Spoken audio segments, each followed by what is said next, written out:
Señoras y señores, muy buenas noches y bienvenidos a una nueva edición de Galicia Opina en este mes de marzo, 1 de marzo, 3 años ya del Ejecutivo de Alberto Núñez Feijóo en la Xunta de Galicia. Les presento a los invitados que me acompañan esta noche, 3 diputados de la Cámara Autonómica. Está con nosotros, en primer lugar, a mi derecha, el señor Ismael Rego, diputado por el Partido Socialista de Galicia. Muy buenas noches y bienvenido. En el otro extremo de la mesa está el diputado del Bloque Nacionalista Galego, Enrique Viéitez. Buenas noches, bienvenido. Buenas noches, gracias. Y a mi lado, a mi izquierda, está la diputada autonómica por el Partido Popular de Galicia, doña Teresa Villaverde. Buenas noches, Teresa, buenas noches. Bienvenida. Gracias. Y como siempre nos acompaña también nuestro compañero de redacción, Marcos González, que nos irá transmitiendo los correos de nuestros telespectadores. Buenas noches, Marcos. Hola, buenas noches a todos. Esta semana, como siempre, destacamos 2 correos de nuestros espectadores, uno sobre los recortes de los funcionarios y otro sobre la fusión de municipios. Lo iremos viendo.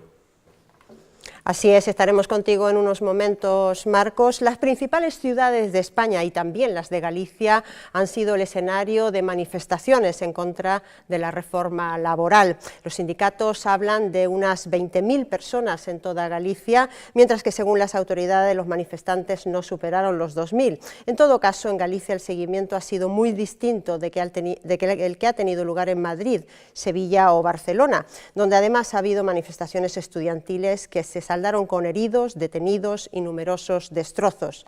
Las manifestaciones contra la reforma se han vuelto a convocar para el día 8 de marzo, cuando la propuesta se debata en el Congreso de Diputados. Será entonces cuando los sindicatos decidan si convocan o no la huelga general para finales de mes. Y una de las lacras producidas por la crisis económica es sin duda el paro juvenil, que alcanza en España casi a la mitad de los jóvenes menores de 25 años. Sin embargo, estas cifras bajan de manera drástica si los jóvenes han realizado estudios universitarios y más aún si estos cuentan con un doctorado. Los datos están ahí. El paro entre los titulados superiores gallegos que cuentan con un máster apenas llega al 3,5%. La formación superior más que nunca parece ser la clave para encontrar un empleo, aunque como lo veremos más adelante, no sea el trabajo en las mejores condiciones. Pues las manifestaciones de ayer y las que están convocadas para el próximo 8 de marzo son para los sindicatos de alguna manera un test del poder de convocatoria que tendría una eventual huelga general. Ampliamos la información en el siguiente informe. La reforma laboral de Mariano Rajoy se dirige imparable hacia su tramitación parlamentaria. Se prevé su llegada al Congreso para el 8 de marzo, un momento decisivo en el que se verán las intenciones del Gobierno, si están dispuestos a suavizarla como le piden los sindicatos o si planean dejarla como está. Y de esta decisión dependerá en gran medida la respuesta social que reciban. UGT y comisiones obreras se reunirán al día siguiente para decidir si convocan una huelga general que podría fijarse para el 29 de marzo o para el 19 de abril. Por tanto, si Rajoy no suaviza sus posturas, supuesto harto improbable, llegará por fin la huelga general, reclamada por algunos sectores desde la aprobación de la reforma laboral por parte del Consejo de Ministros, pero que hasta ahora UGT y comisiones obreras no consideraban procedente. Preferían esperar a agotar todas las posibilidades antes de dar por fracasada la negociación. De hecho, todavía no se han rendido, acaban de enviarle una carta al presidente del Gobierno, la penúltima oportunidad de la negociación, en la que le plantean sus alternativas para la reforma laboral. Pensamos que el Gobierno debe de atender a la carta que le enviamos para abrir un proceso de negociación, no para retoques cosméticos de la reforma laboral, sino para una corrección en profundidad. Pero si esto no funciona, solo queda la huelga y está por ver qué grado de aceptación conseguiría y hasta qué punto haría reflexionar al Gobierno. Hasta el momento, las movilizaciones convocadas por los sindicatos en contra de la reforma laboral han tenido un éxito irregular. Las del 19 de febrero tuvieron bastante respaldo y fueron consideradas todo un éxito por los sindicatos. Pero ayer también convocaron manifestaciones que se saldaron con un apoyo bastante menor. En Madrid solo 8.000 personas se concentraron en la Plaza del Sol y en Galicia no les fue mucho mejor. Si sumamos las movilizaciones de todas las ciudades gallegas, nos quedamos sobre las 20.000 personas y eso según las cuentas de los sindicatos. Bien, dos preguntas, a lo mejor dos preguntas en una por el mismo precio. Por una parte, las manifestaciones de ayer en Galicia, se han sucedido a lo largo del día de hoy también algunas manifestaciones de menor dimensión, digamos, en algunas ciudades en Galicia.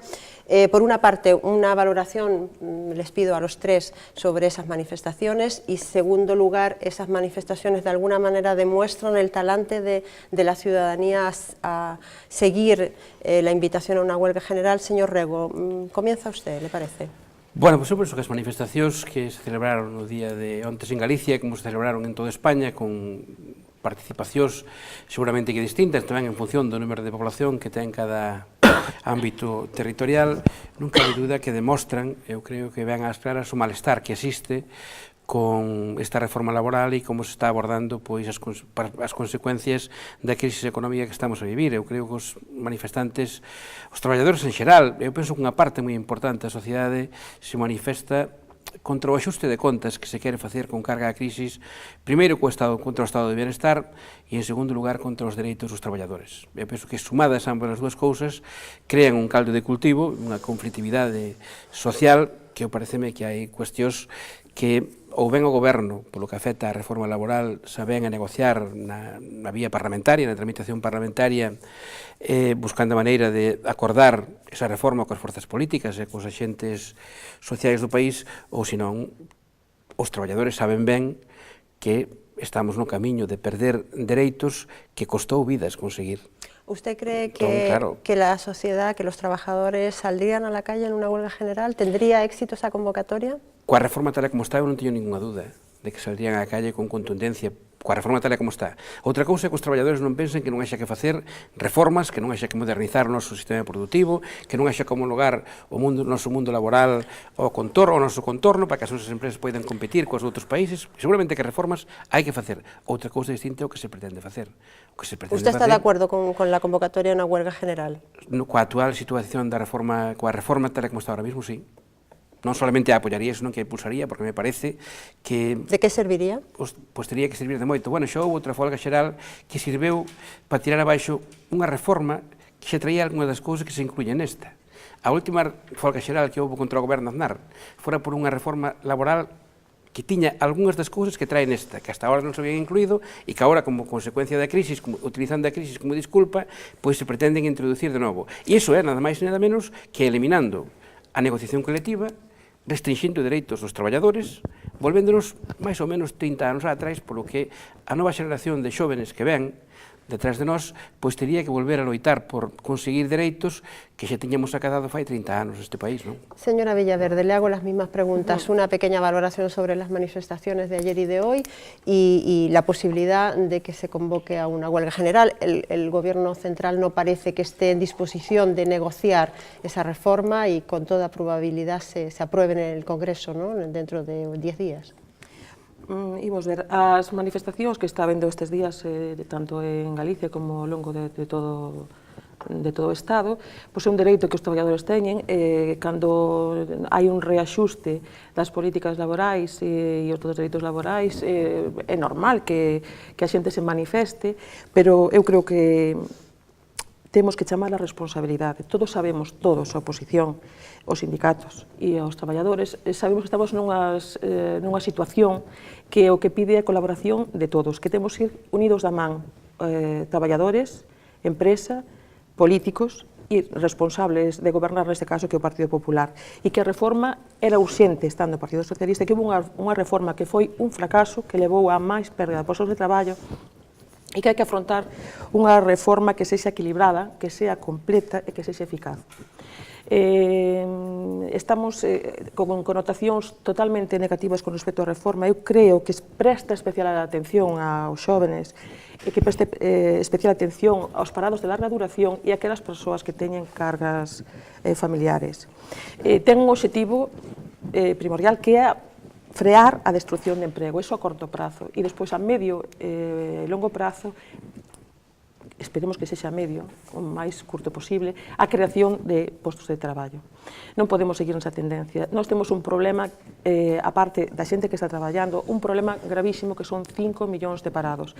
E sabemos que urxe, sabemos que todo o mundo espera de nós que queremos confianza no exterior e que non acabemos sendo un país intervido como estaríamos de seguir sin tomar medidas que se están a tomar por este goberno, que non é agradable para que nas ten que tomar nin para os cidadáns que ven, que mudan as súas circunstancias, pero que temos que estar todos unidos, que se saímos deste e imos a sair, pois poderán retomarse outro tipo de medidas e cambiar, pero neste momento hai que tomar medidas serias, ser responsables, e eu pediría a todos os agentes sociais e ás forzas políticas aquí representadas que creo que é un momento de arrimar o ombreiro, que non é o máis fácil, pero que creo que é o responsable. Señor Vieites, usted me parece que no está de acuerdo con ese frente común, empresarios, trabajadores. Le he visto poner cara ahí gesto de pesimismo. Cuando menos. Bueno, primeiro non son pesimista, son optimista. Outra cosa son as circunstancias e, sobre todo, as circunstancias polas que están pasando en estes momentos máis de 340.000 personas que non teñen emprego na Galiza. Que para min é o primeiro respecto, para o BNG é a primeira obsesión que temos. Que non é para o BNG, é para o conxunto da sociedade, e vésase nas enquisas que a maior preocupación que ten o conxunto da sociedade é, en principio, desemprego, e, en segundo, en que condicións no caso de atopar un emprego. Compartimos a primeira preocupación, creo que todos os aquí presentes. A maiores, as manifestacións de onte, no caso concreto galego, faltaba outra central sindical, que é a central sindical que máis moviliza, até agora, e o teno demostrado, e, polo tanto, non se pode facer unha valoración única exclusivamente polo número de persoas que asistiron. Entre outras cousas, tamén teño que lembrar que no caso concreto galego xa está convocada unha folga xeral para o día 29 de marzo. No cal nos imos apoiar. Por el momento solo por la CIGA, ¿no? Efectivamente, pola CIGA. Xa hai acordos en algunhas unións comarcais entre as tres centrais sindicais para que sese ese día 29, pero polo que teño leído, a CIGA non tenía ningún problema en desplazar esa data en función de que se houvese un acordo de carácter xeral. O do día 29 non é casual, é que o día 30 é o marxen que ten o goberno, que se deu, mellor dito, o goberno do Estado para presentar os orzamentos. Como tal. Ben, se me permite, se eu até agora non interrumpín, e polo tanto, pero en todo caso podes falar a posterior. Despois hai outro aspecto que o que hai que sumar son as distintas movilizacións que hai. O martes tivemos unha movilización moi importante diante do Parlamento Galego, produto das políticas de recorte do señor Núñez Feijóo e máis do Partido Popular hacia os funcionarios, que sempre son uns dos que máis pagan a crise.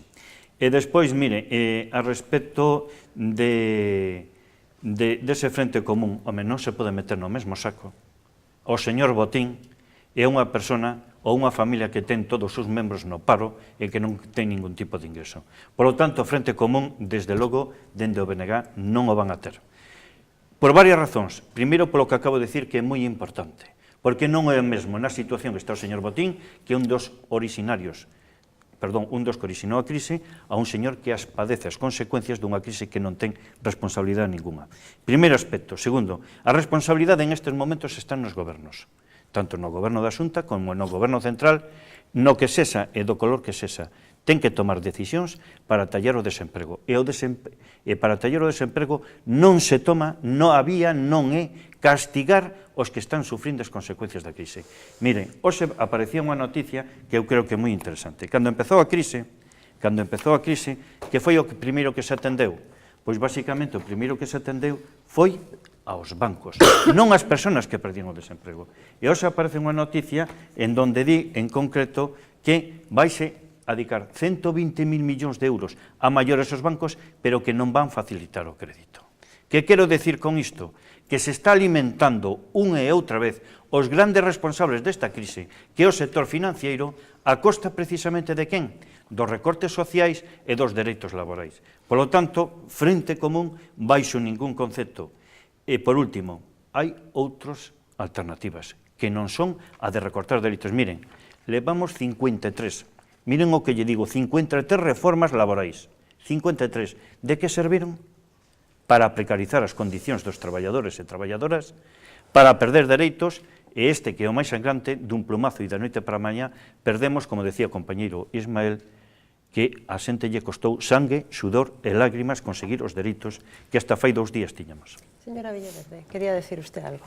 Varias cousas. Con respecto a que este goberno se tomou 3 meses para facer os presupostos, eu quería recordarlle, que xa o sabe, que os presupostos deberan ser prorrogados ou aprobados no anterior goberno, que está facendo nun tempo récord, que son 3 meses, porque o presuposto ten un trámite que hai que seguir e que non se pode saltar, e que o está facendo con toda a responsabilidade e con toda premura.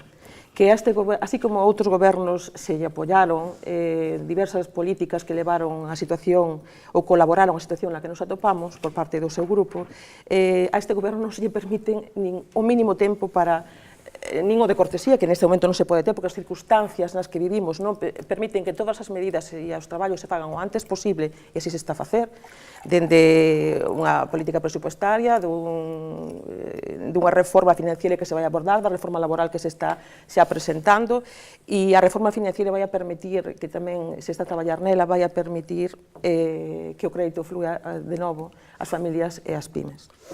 No que non podemos transmitir, gustaría solamente un segundo, aos cidadáns, é que solamente se está tomando medidas, porque creo que aos políticos en xeral, a todos, que é manipular a realidade, non é certo e que nos desprestixia.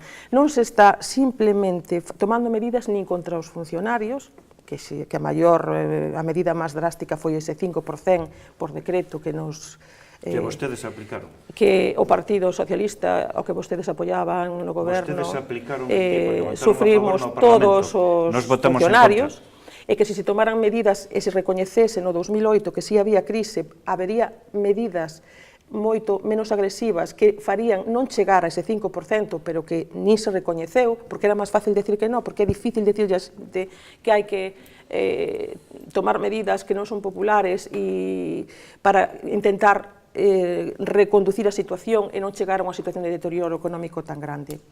Creo que e o que quería decir é que non é solamente eso, que se están tomando medidas, que dende que en Galicia concretamente, dende que o presidente Feijóo chegou con toda a seriedade e transparencia, se empezaron a tomar medidas na administración. Se reduxo un número importante, 32 delegados nas administracións periféricas, co que eso supón o parque móvil, se sigue traballando continuamente nesa trayectoria e se vai a seguir facendo e impulsando ese tipo de medidas. Non é certo que solamente sexa no traballador e que solamente sexa nos funcionarios. E as empresas, a parte da que vostede nomeou intencionadamente, hai moitas pequenas e medianas empresas que son, sobre todo no noso territorio, que xeneran emprego, que o están pasando mal, que pecharon moitísimas e que creo que merecen o noso respeto e que son as pymes, que son moitísimas, moitas delas familiares, que temos que procurar non criminalizalas. Señor Rego, brevemente, por favor. Imos ver, o señor Rajoy, cando se presentou ás eleccións, presentouse dicíndonos a todos, como no seu día había feito o señor Feijóo, que ele tiña un proxecto para España, para salir da crisis. Tiña un proxecto.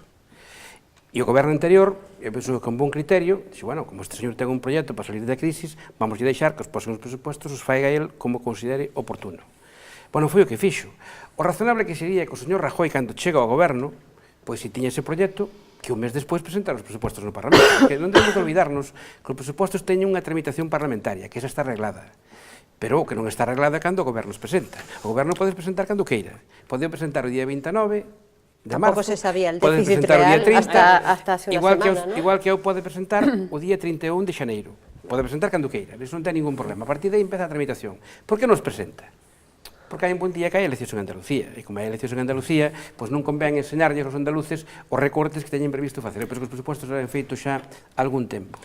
Bueno, e había un proxecto para sacar a España da crisis, que traía consigo a reducción de impuestos, xa vemos como se cumpleu, traía consigo que había un proxecto para establecer estándares de crecemento económico, vemos como se cumpleu, camiñan de teatro. Bueno, cal é o problema que temos aquí? O problema que temos aquí co señor Rajoy que trouxo foi subidas de impuestos, máis recortes, que foi o que nos fixo o señor Núñez Feijóo uns anos antes en Galicia. El xa nos dixo, é certo, xa nos tiña posto como exemplo as políticas de Feijóo que iba a levarlas a España. Por tanto, a verdade que nese caso os galegos non nos engañou. As políticas de Feijóo Deixeme que eu deixei a usted. Non nos engañou. Por tanto, deixamos as cousas. Cal é o problema que temos agora?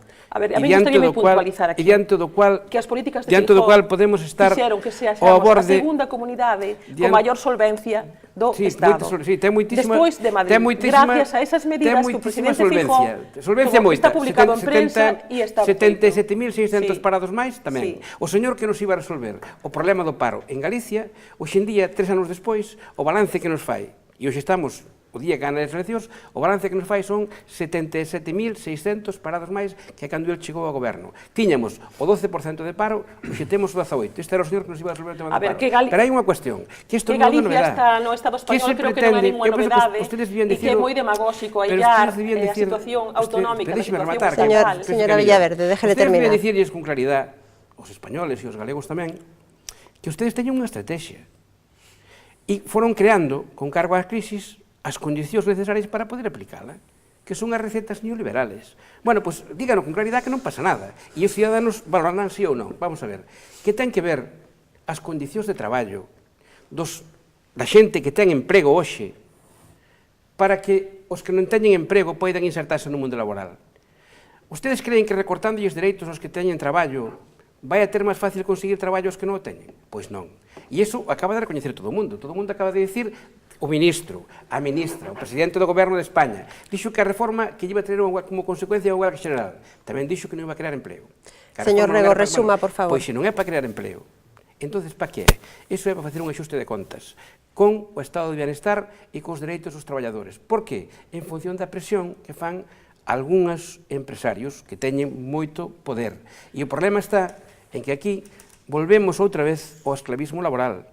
Os traballadores, hai xeneracións, unha xeneración de traballadores que se vai a topar, que van a ter contratos de un ano, sin ningún tipo de indemnización, se vai a despedir, prácticamente despido libre, con 20 días, sin que as empresas teñan que justificar nada, pero esa reforma é absolutamente desequilibrada. E iso, o saben ustedes, como sabemos nosotros, porque ao final ustedes non están fora deste mundo. O que ocorre é que ustedes defenden posicións, que a mí me parecen, en algúns casos me parecen increíbles, porque ao final eu penso que os militantes do Partido Popular e os seus representantes políticos non viven fora da sociedade e ven o que pasa na sociedade, e tampouco eu espero que aspiren pos seus fillos este tipo de precarización que pretenden poñer, porque isto non vai a resolver ningún problema. O que vai a resolver o problema é, se somos capaces entre todos de torcerlle o pulso a algúns señores que están aplicando na Unión Europea políticas absolutamente neoliberales, aproveitando a crisis ou facer un axuste de contas co estado de bienestar, para que?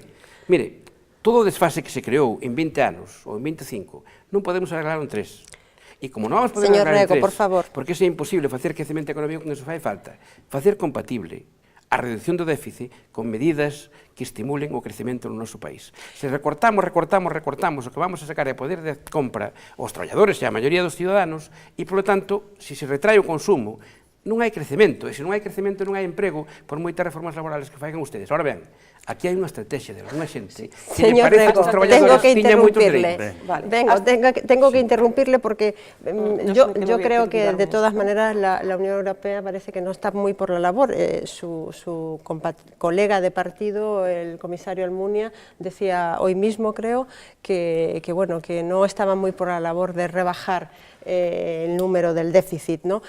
Yo les propongo, por favor, que vayamos a esa primera pregunta de espectador, porque si no hacemos un monográfico sobre el tema no vamos a salir, y creo que hay una de las preguntas que ya nos avanzaba nuestro compañero Marcos, que iba también sobre recortes. Veamos lo que dicen los espectadores. Adelante, Marcos. Pues la primera pregunta de la noche nos la envía Carlos Alonso, un espectador que no empatiza demasiado con las protestas de los funcionarios gallegos. Recuerda que con la situación económica que atravesamos, con más de 5 millones de parados, quien más y quien menos ha tenido que apretarse el cinturón y ajustarse a la nueva situación. Así que no le parece descabellado que los funcionarios, que al menos tienen un puesto de trabajo fijo, asuman algunos recortes. ¿Ustedes qué piensan?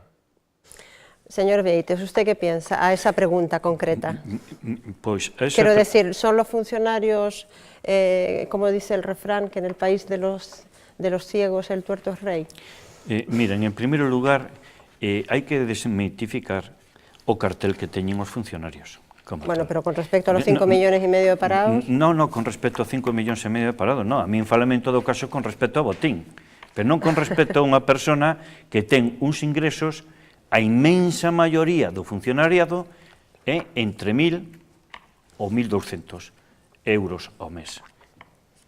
Fáleme deso porque é inmensa maioría. Vexan vostedes na escala administrativa os salarios que teñen a distintas personas e inmensa maioría, un auxiliar, un administrativo, etc., non estou falando dun cargo de alta dirección, teñen un salario máis ou menos polo promedio que hai no sector privado. Entón, polo tanto, hai un aspecto que o que non podemos facer é desmemoria. Aos funcionarios vénselle aplicando recortes salariais desde fai moito tempo, porque non teñen subido nin tan sequera o recuperado o IPC. Estamos falando, algúns fan os cálculos, de que aproximadamente teñen perdido nos últimos 10 anos casi un 29% de poder adquisitivo. Polo tanto, en ese sentido, temos, insisto, que desmitificar. Unha, e dúas, vamos a ver, o que non podemos facer é non entender a reivindicación dos funcionarios porque eu estou no paro. Eso non, porque máis de moito creo que consuelo de tontos en ese sentido.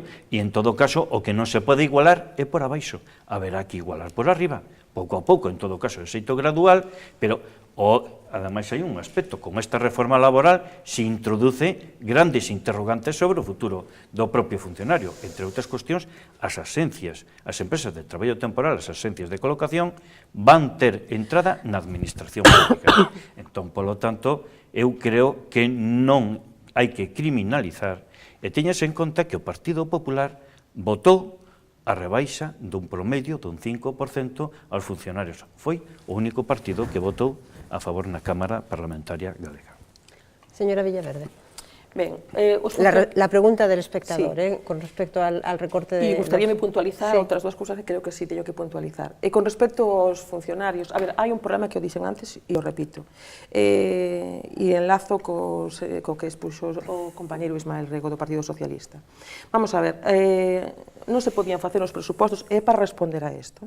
Porque, en primeiro lugar, xa se supoñía que se non se facían é porque os datos non eran un 2,3 de crecemento, sino que iba a ser menor. De feito, ese presidente desta comunidade autónoma, con toda a responsabilidade, xa elaborou os presupostos deste ano, calculando a baixa ese crecemento. E ainda así, errou, porque é moito maior, non é solamente que o crecemento sexa menor, senón que hai decrecemento, que estamos en recesión, que estamos nun 8,5, que temos que ter un 4 de teito, e que ahora mismo saía nas noticias do mediodía que está o presidente Rajoy pois dicindo que non imos poder cumprir con ese 8, intentando negociar o segundo paso. O primeiro é axustarnos ao déficit. Os funcionarios, cando hai que axustar os presupostos que se fixeron xa con toda a responsabilidade dende aquí, pois pensando que o crecemento iba a ser menor, se nos pide a todas as comunidades autónomas que temos que reaxustar.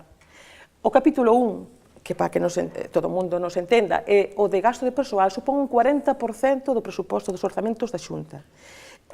Para que se fan estas medidas que afectan aos funcionarios? Para garantir que non baixarlle o seu salario. Xa se considera que foi un esforzo grandísimo que tiveron que facer e agora se pide un esforzo máis. Por que? Pois por ese número de parados tan importante que debe ser a nosa urxencia e debe ser o noso obxectivo. Se di que dixo o presidente Rajoy que non iba a crear emprego a corto prazo, reforma laboral. Vai frear a sangría de pérdida de emprego para logo empezar a medio, xo dixen antes, e volvo a repetir, longo prazo, cunha creación de emprego. Ninguén criminaliza os funcionarios. Sabemos que se temos unha administración eficaz é porque temos uns funcionarios eficaces e responsables.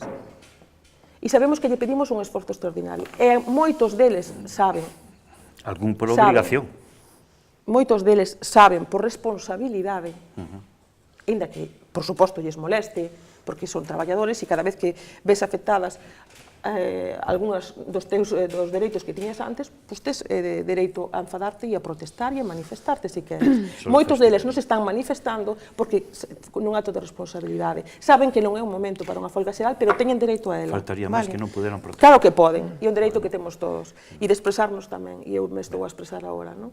Creo que van a ter, se garante que teñan as mesmas vacacións, se garante a calidade do servicio público, e o que se fai é que 37,5 horas, que todos eles asumen, que en vez de ter os 9 días de libre disposición, se iguala ao resto do Estado, con 6 días. Entón, todas esas medidas que o Fondo de Acción Social vai a garantir o que é o núcleo, que é a prestación a discapacidade, que se vai a conservar, e as demais axudas que tiñamos hasta agora os funcionarios, pois non nos vamos a ter neste momento por solidaridade. É unha cousa moi importante, a temporalidade desta medida, que son 2 anos, que hubo tempo para aportacións, e por parte de algún partido non se fixo ninguna en 11 días. Señor Rego, su respuesta a la pregunta. Se a cousa é tan boa e tan fácil, eu non sei por que non se tramitou no Parlamento polo réxime normal, ainda que era polo trámite de urxencia, e podíamos chegar a acordos, e mesmo se puido tamén negociar cos propios funcionarios. Non se negociou nada.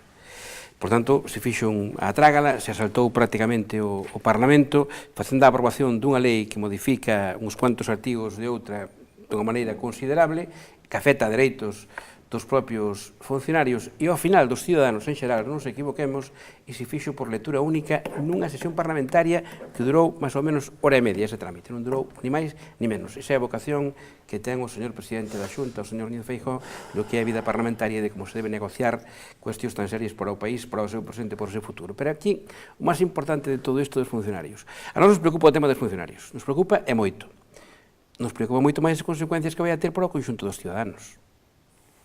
Porque o problema é que aí se está falando das condicións das baixas dos funcionarios. E se está falando de non cubrir as baixas dos funcionarios. Claro, se sabemos, temos que saber quen son os funcionarios. O funcionario non é aquela imaxen que nos daban, que nos teñen dado algunha vez, que é daquele señor que está detrás da ventanilla e lle dizo a que ven da aldea, pois volva usted mañá. Non, o funcionario é moito máis que iso, Ao mellor deses hai algún, pero é moito máis, Son os mestres que enseñan aos nosos nenos. Son os médicos que operan nos hospitales. Eses son os funcionarios. Aí onde está o gordo dos funcionarios. Se non cubrimos as baixas dos mestres, iso non ten afección solamente nos mestres, vai a ter afección nos nenos que van a ese colexio. Se non cubrimos as dos médicos, van a ter afección nas listas de espera. Se facemos contratos aos médicos por horas, como se está facendo xa, estamos precarizando a atención da sanidade pública no noso país. Por lo tanto, estas medidas que se adotaron, que reducen dereitos dos funcionarios, ao final, o que van a reducir é dereitos dos ciudadanos. Porque os dereitos dos funcionarios, outra cousa é negociar, mire, se usted iba a ter 5 días de libre disposición, pois ten que ter 3, bueno, negóciese cos sindicatos que non pasa nada, seguramente que hasta aí estarían os sindicatos dispostos a negociar. Pero hai outro tipo de dereitos moito máis serios, que teñen os funcionarios como teñen todos os demais ciudadanos, que, sin duda, se lles mete un recorte importantísimo. E logo, despois, dixose que unha cousa que eu penso que convén puntualizala. Vamos a ver, cando hai crisis nunha empresa, ou crisis a nivel xeral, e as empresas teñen problemas, que os teñen, se lles abaratamos o despido, se lles abaratamos as condicións para o despido dos seus traballadores, no primeiro que reducen gastos é despedindo traballadores. Como é normal e como é lógico. Por lo tanto, en situación de crisis, facilitar o despido, poñer condicións que faciliten o despido, é nada máis e nada menos que darlles ás empresas unha arma para que despidan, que aforren gastos, despedindo traballadores. E, por lo tanto, generar máis paro. Eu creo que iso é un error tremendo, e con independencia do goberno que o cometa. Eu o que digo é que o señor Feijóo fixo esta reforma que afecta aos funcionarios, por certo, 55 días despois de aprobar o presuposto da Comunidade Autónoma. Non sabía que había problemas, xa que anda aprobou o presuposto fai 55 días. Debía de sabelo, porque se podía decir, mire, pois en función dos presupostos que presentou o Goberno do Estado, hai unha previsión de ingresos para Galicia distinta, teño necesidade de tomar medidas. Pois non, porque o Goberno do Estado non presentou ainda os orzamentos. Non sabe ainda cales van a ser os orzamentos do Estado, cando menos presuntamente. Bueno, se non o sabe, cal é a razón por a que 55 días despois de aprobar os orzamentos da Comunidade Autónoma que están aprobados xa, se toma esta medida que, por o visto, é imprescindible. E fai 55 días non era imprescindible. Eu parece que aquí está claramente demostrado que o que temos ao frente do Goberno é moita insolvencia é moi pouca responsabilidade. Bueno, señores, quisiera cambiar un poquito de tercio, volver a lo mejor a las manifestaciones de ayer. Quisiera saber vuestra valoración sobre los incidentes violentos que han tenido lugar ayer y hoy mismo en Barcelona. Esta misma mañana los estudiantes han vuelto a cortar el tráfico. ¿Cuál es la posición del Partido Socialista de Galicia con respecto a estos actos? Bueno, nós temos dúas cousas moi claras. A primeira delas, a xente ten todo o dereito a manifestarse con absoluta claridade. Eu penso que ten o dereito, e en moitos casos eu diría que hasta a obrigación, temos todos de facelo para defender aquilo que, polo que nos custou moito caro conseguir, e outra cousa moi distinta son os casos aillados e puntuales que teñen que ver con atentar contra outros dereitos ou facer manifestacións agresivas, que iso sí que non cabe dentro desto, e convén depurar esas dúas cuestións. Pero estamos vendo imágenes precisamente de esos actos. Convén depuralas tamén sin excesos, porque a veces os excesos na depuración tamén encenden mechas que ao mellor son pouco desexables. Eu creo que haxa manifestacións, eu parece que non lle ten que asustar a ninguén, é digno dun país democrático, dun país que está vivo, e unha democracia que ten madurez como esta nosa, pero pareceme que España tense demostrado que se poden manifestar os ciudadanos con absoluta tranquilidade e sin atentar contra ningún outro dereito. Hai casos que seguramente son puntuales que habrá que corrixir, pero para iso hai responsables políticos que o poden facer. ¿A usted non le parece que estos actos deslegitiman cualquier outra reivindicación? Eu creo que en todo caso, para ser mínimamente objetivo, hai que ir ás orixens das movilizacións. E claro, que está pasando? Con estas políticas, o que se está condenando é a xente a miseria, a fame, e de casos como están pasando en Grecia, que aquí tamén están pasando en menor medida, pero están pasando que hai familias que están abandonando os seus fillos nas portas dos seus vicios. Entón, cando se condena a un calesón sin saída, a xente, que ninguén se extrañe que poida haber algún tipo de manifestación, digamos, non acorde cos cánones oficiais. Primeiro lugar. Segundo aspecto, canta xente se mobilizou e cantas movilizacións hubo, e cantos incidentes hubo. Temos que convertir sempre a anécdota en norma? Eu creo que non, porque iso non é de xustiza. Non é de xustiza. En terceiro lugar, a mí me gustaría que os delincuentes de guante blanco tiveran, os delincuentes, porque son os grandes generadores desta situación, tiveran tamén seu castigo, porque o mellor a sociedade miraría que empeza a haber xustiza de verdade e que se trata, cando menos a todos por igual. E algúns exemplos ainda estuvemos recentemente. Entón, en ese sentido, insisto, eso que hai aí non é a norma, é unha excepción, e a inmensa maioría da xente vaise e estáse mobilizando para reclamar uns dereitos que se lles acaba de recortar e que se lles acaba de condenar, insisto, a moita xente, aínda máis a precariedade da que estaba. Señora Villaverde, brevemente, por favor, su valoración sobre estos hechos. Coincido na primeira parte da exposición do compañeiro do Partido Socialista en de que manifestarse é un dereito de todo cidadán en democracia, cando quere manifestar o seu desacordo con algo, pero creo que a imaxe que, a violencia, xustificala por calquer tipo, sea pequena, sea grande, os actos vandálicos, xustificalos con calquer tipo de argumento, pareceme, pois, en fin, penoso. Non se pode xustificar. Inda que sexa unha excepción, creo que non é a maneira de dar unha imaxe ao exterior. Creo que neste momento, e volvo a incidir, que deberamos de dar, ainda que ten que haber manifestacións, porque hai unha situación de crise que perxudica moitísimo, sobre todo esas 5 millóns de persoas que están no paro, as persoas que sufren os axustes que ten que tomar o goberno, pero que temos que dar, eu creo que unha imaxe de responsabilidade, de que a xente, transmitir a Europa de que estamos sufrindo unha crise que nos preocupa, pero non de vandalismo. E non debemos justificarlo nunca, amparándonos noutro tipo de delincuencia que vostede chama. Non é violencia desalosar a unha familia que está vivindo nunha vivenda de aluguer e porque están todos os membros desempregados. Eso non é violencia. Pois a mí me gustaría que tamén se condenara esa violencia por parte de quen realmente non deberá solamente condenarse. se condena, tomar senón medidas. que se están tomando medidas. Vostede sabe que se está traballando nese sentido. Non se está traballando que Sí. vostedes votaron en contra.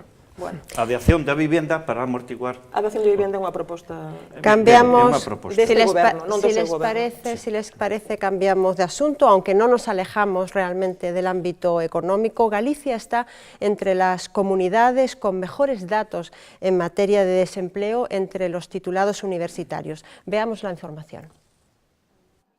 Ser joven y encontrar trabajo en España parece una misión casi imposible, en un país donde el desempleo alcanza los 5,3 millones de personas. Según la encuesta de población activa del cuarto trimestre de 2011, el 48% de los menores de 25 años están en las filas del paro, unos datos que sitúan a España a la cabeza del desempleo juvenil en la Unión Europea. Sin embargo, el panorama es diferente para los que poseen títulos universitarios. En España, el paro entre este colectivo se sitúa en el 11,8%, según un informe de la Escuela de Administración de Empresas Business School. En Galicia este indicador es del 9,1% y del 3,5% para aquellos universitarios que también realizaron algún máster o doctorado. Los datos son aún más positivos si tomamos como referencia el último informe sobre inserción laboral en Galicia, de los titulados en el curso 2007-2008. Según este, 7 de cada 10 universitarios gallegos encontraron empleo en los 6 meses posteriores a su graduación. De ellos, el 60% continuaban trabajando en 2011. Por áreas, la sanitaria y las ramas de ingeniería y arquitectura son las que tienen más titulados en activo, lista que cierran las artes y las letras. Unos datos que dejan a Galicia como una de las comunidades autónomas en las que los jóvenes formados encuentran más oportunidades. Bueno, esto parece como un rayito de sol, ¿no?, en medio de esta tristeza que tenemos en el panorama, ¿no? Recapitulamos, si les parece, para refrescar los datos, porque había muchas cifras en esa noticia. Esos son los datos para Galicia de este informe. Los titulados con un máster y con un doctorado en Galicia, solo un 3,5% no tiene trabajo. En el caso de los titulados gallegos con un título universitario es solo el 9,1% con respecto a por debajo de la media de España. Esto viene a demostrar que efectivamente los estudios superiores siguen siendo la forma más segura o más segura, diría, y más fácil para encontrar un empleo. ¿Qué les parecen estos datos, señor Vieites? Bueno, eu non sei de onde saen estes datos. Son datos de una consultora en estudios sobre titulación y empleo. No, pregunto, porque a mí realmente o que me valen son a oficina de colocación e os datos das oficinas de colocación. Eu remítome a datos oficiais da Xunta de Galiza de xaneiro do 2012, do 31 de xaneiro do 2012, e desde logo contradice enormemente ese estudio. En primeiro lugar, hai nivel de formación. E mire, no último ano, os titulados universitarios que están no desemprego creceron un 11,50%. Isto vostedes poden nos descargar da páxina da Xunta de Galicia, que son datos extraídos das estadísticas que fai o Ministerio de Traballo en ese aspecto. E se asimila bastante pois, aos que teñen formación profesional que creceron no último ano, podíame remitir para atrás, pero para non ser enfarragoso, tamén no 11,67% creceu. E quen ten máis alto desemprego? Estos otros no dicen que no se crezca, ¿eh? No, Hay que comparar lo comparable, por favor. Claro, ¿no? bueno, pero estamos falando de que en xaneiro do ano pasado había 24.560 personas inscritas no desemprego titulados universitarios e en xaneiro deste ano hai 27.385. Crece de xeito exponencial, 11,50%. Eso se pode comparar a os que non teñen certificación de ningún tipo, ou en todo caso certificado de escolaridade, que están un 13,3%. Que quere dicir que na Galiza, prácticamente teñas ou non teñas titulación, sinceramente o desemprego sigue crecendo. Iso é unha cuestión, outra cuestión, a non ser que atopen traballo na emigración. Bueno, non é emigración, agora, según a Conselleira de Traballo, o que fan é a mellorar súa formación fora. A mí se me gustaría cales son as persoas que se marchan fora a buscar traballo. E depois, por último, hai unha cuestión que desde logo non me resisto a comentar, de para que imos fomentar máis formación se o único que vamos a facer é a ter máis parados formados. Palabras literales do señor Feijóo.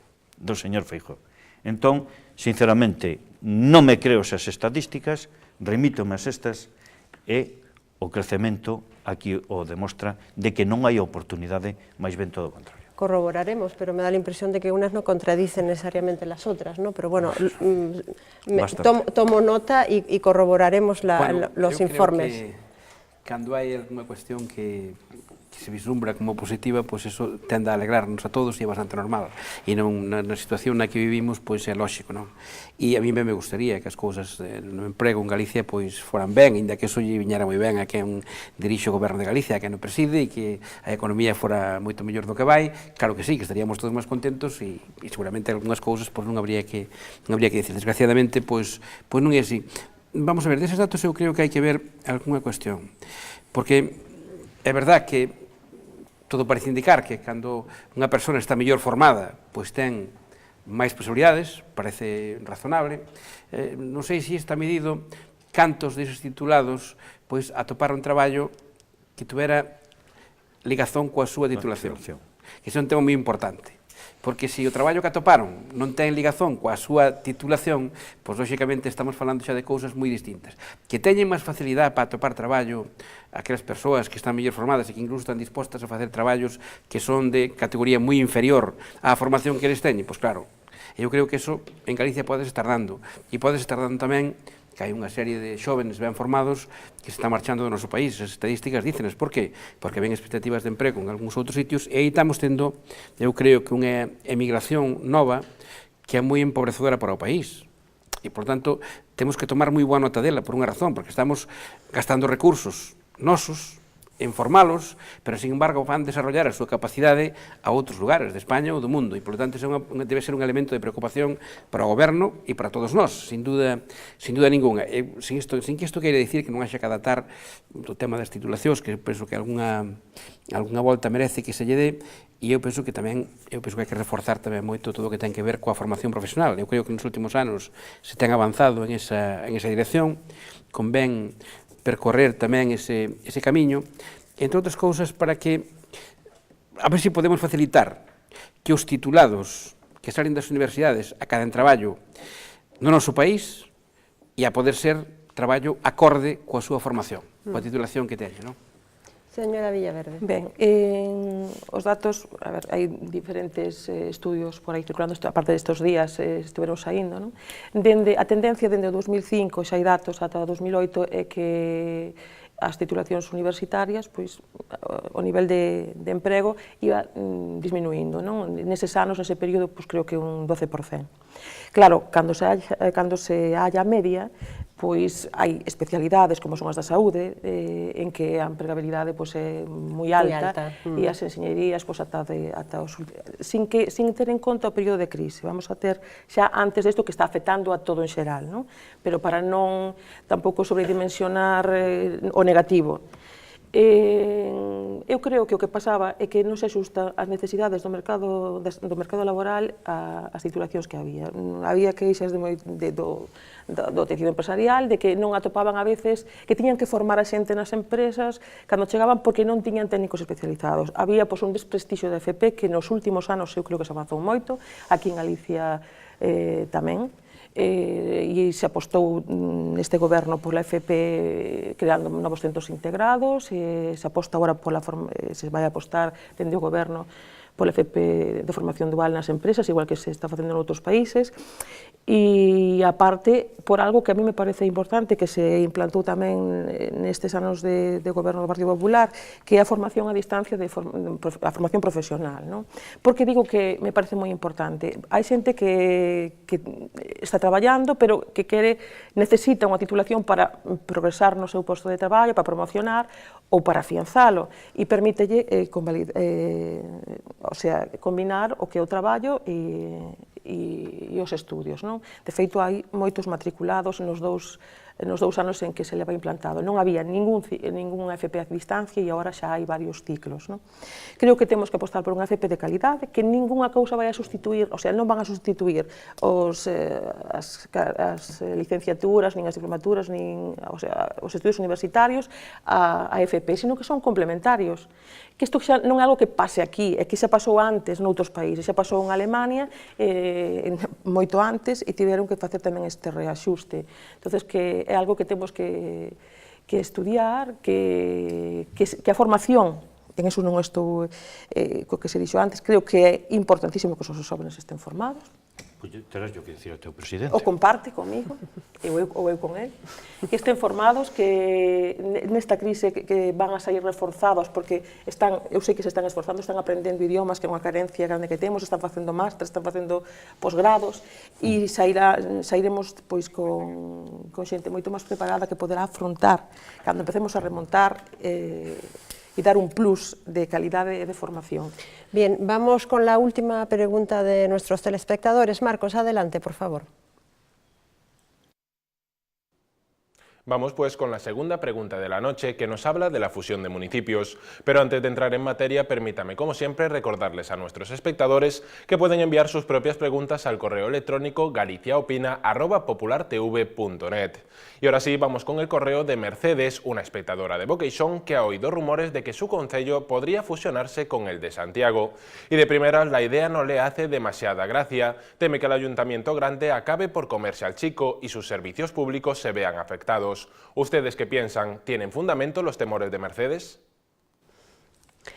¿Tiene fundamento sus temores? Decía la pregunta, señor Rego. Pois non debían de telo, porque pareceme que o fusionar concellos e darlles aos concellos maior capacidade, eu penso que debería tamén de servir para o reforzamento dos servicios. De feito, os concellos que teñen un maior nivel de servicios, pois son os concellos máis grandes, porque son os que teñen maiores medios e son onde os ciudadanos disfrutan dun maior nivel de servicios de todo tipo. Isto vai seguramente que facer necesario que se fale menos desto e que se atúe máis. Eu penso que hai que ir a unha nova lei da Administración Local de Galicia e debe desde aí crearse un elemento incentivador para que sexa posible a fusión de concellos. E outra cousa que posibilitaría moito a fusión de concellos é adicar a ese fin os medios que hoxe administran as diputacións provinciales, que non debemos de olvidarnos que son institucións que na máis que son de tránsito de recursos públicos, porque as diputacións provinciales non generan ningún recurso. E, por tanto, a única cousa que fan é administrar recursos do Estado que veñen dirixidos aos concellos. Solamente que eles o que fan é de puente e administran. Bueno, pois, seguramente, se elimináramos o intermediario e eses recursos viñeran directamente aos concellos ou á Xunta de Galicia para que os distribuíra aos concellos, pois, seguramente que aí teríamos un elemento incentivador de recursos para dotar aos concellos de máis medios. Eso sí, habría que levar aparellado pois, unha fusión, eu penso que axeitada, un punto de partida que eu penso que podía servir. Eu penso que foi a lei de comarcalización de Galicia, que eu penso que como lei de comarcalización de Galicia foi un fracaso estrepitoso, pero, sin embargo, eu penso que pode ter algunha utilidade para o diseño futuro da necesaria fusión de concellos. Eu iría por aí, me parece que hai recursos nas diputacións provinciales que deben de desaparecer, claramente, hai recursos suficientes para incentivar a fusión de concellos e para que as señoras como esta non teñan esa dúbida, porque eu pareceme que os servicios que reciben os ciudadanos non cabe duda que serían os primeiros beneficiados. Su opinión, señor Vieites, con respecto a la pregunta de la telespectadora? Sí, efectivamente, sería un paso importante e necesario que houvese fusión de concellos. Agora ben, creo que non debemos de esquecer todos os antecedentes e analicemos a mancomunidade de servizos que se teñen orixinado nos últimos tempos, estou falando xa de varios anos para atrás, e seu papel que xogaron. E, sinceramente, non é nada alentador.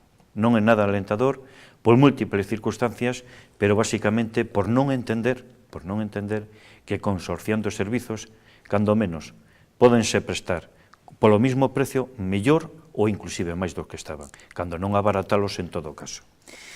En ese sentido, estamos tramitando, no caso concreto de Galiza, a Lei de Área Metropolitana de Vigo, que debera de ser un escaparate dun proceso en principio, de consorciar de servizos e, por que non, o día de mañá fusionarse. Pero vemos que o Partido Popular é tremendamente contradictorio entre o que di e o que fai, porque vésase o contido polo que estamos camiñando na lei de área metropolitana e non vai por donde di. E por que digo isto? En primeiro lugar, unha fusión de concellos por imperativo legal creo que non é bo. E os resquemores que pode ter esta persona o que hai que demostrarlle que están infundados. E que pasa? Que moitas veces, eu digo que eu vivo nun concello que sabemos moito de fusións de concellos, porque fomos moitos varios antes, despois fomos 3 e agora somos un. Pero que pasou? Que normalmente o máis poderoso tende a acumular poder e non a descentralizar servizos. E iso non é bo, O que hai que demostrarlle ao cidadán é que se consorcian servizos poden ter, insisto, como mínimo, mellores servizos ou, en todo caso, a menor precio. E para iso o que habería que incentivar é un primeiro paso para romper esa barreira, incentivar a consorcio de servizos. Eu creo que a Xunta de Galiza debera de, mediante estímulos económicos, favorecer precisamente eso. Sí, e como? Pois, entre outras cousas, discrepo de ti, Ismael, a respecto das deputacións, porque non son de tránsito, son de dirección de recursos. Así de claro, porque van direccionados a quen todos sabemos. Quero decir, as deputacións, nos bens, creo que todo o mundo sabe que nos estamos pola eliminación das deputacións e as competencias correspondientes que se transfiran ou ben á Xunta de Galiza ou ben ao consorcio ou á agrupación de servizos como tal. E eses recursos pois se podían dedicar aos concellos. E aí onde temos o que digo, a grande contradición do Partido Popular entre o que di e o que fai. Porque resulta que a área metropolitana de Vigo vai a ter a metade da poboación, vai atender a metade da poboación da provincia de Pontevedra. Os recursos que reciba a Deputación de Pontevedra en función do número de habitantes, e en concreto dese número de habitantes, 300 e pico mil, non se van a dedicar, 450.000, non se van a destinar á área metropolitana. Vai non seguir tendo a Deputación. É absurdo. Si consorciamos servizos, si agrupamos esforzos e prestacións, o lógico e normal que eses recursos que teóricamente antes os ia destinar a Deputación para prestar eses servizos en eses concellos e outras pasar á área metropolitana. Non é así e, por desgracia, isto non é o camiño máis adecuado. Señora Villaverde. Ben, a reestruturación valga a redundancia, da estrutura local é inevitable.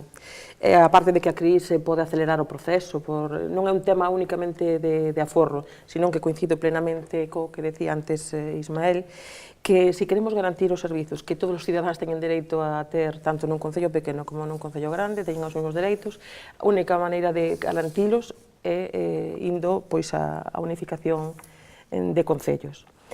Creo que o cidadá, creo que era unha señora de Boqueixón, que está temerosa, pois eu creo que non ten que estalo, porque no momento en que se unifiquen, que chegamos a iso, haberá que facer un estudio pormenorizado, haberá que tomar as medidas oportunas para que non pase o que antes apuntaba Enrique, de que se centralice no Concello Grande, senón que os servizos que teñan que diversificarse e ir á periferia irán, pero aquelas grandes que hai que artellar e facer conxuntos que moitas veces nos concellos pequenos, eu pertenzo a un, non podemos ter, porque non se poden manter, se poderían asumir desde un concello máis grande e unificando eses servizos. Con respecto ás deputacións, decir que non hai incongruencia, porque os concellos rurais pequenos, nas deputacións, despois eso de estar dirixidos, temos que explicar, porque debe ser a experiencia de estar na Deputación de Pontevedra, sí, de Coruña, que estive na Deputación de Coruña, o Partido Socialista e o Bloque, entonces despois falamos deso, pero eu creo que sí é compatible. Será para outro programa, si les parece. É compatible, hai que ter lugar tamén para a distensión, non? Por supuesto.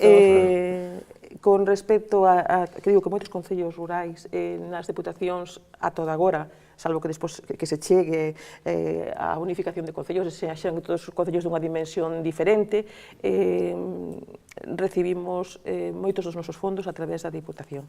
Bien, no es la primera vez que hablamos de fusiones. Yo creo que el señor Rego ya ha participado en algún debate sobre fusiones.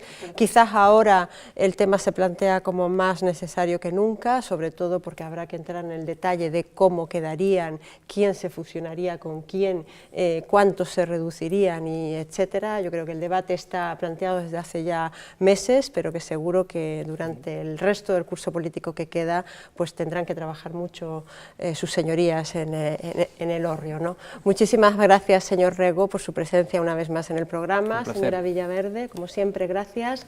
Señor Díez, gracias por su presencia, y a todos ustedes muchísimas gracias por su atención. Yo les espero, como siempre, en la tertulia de periodistas el próximo martes. Estará con nosotros el consejero de Educación, hablaremos otra vez de educación.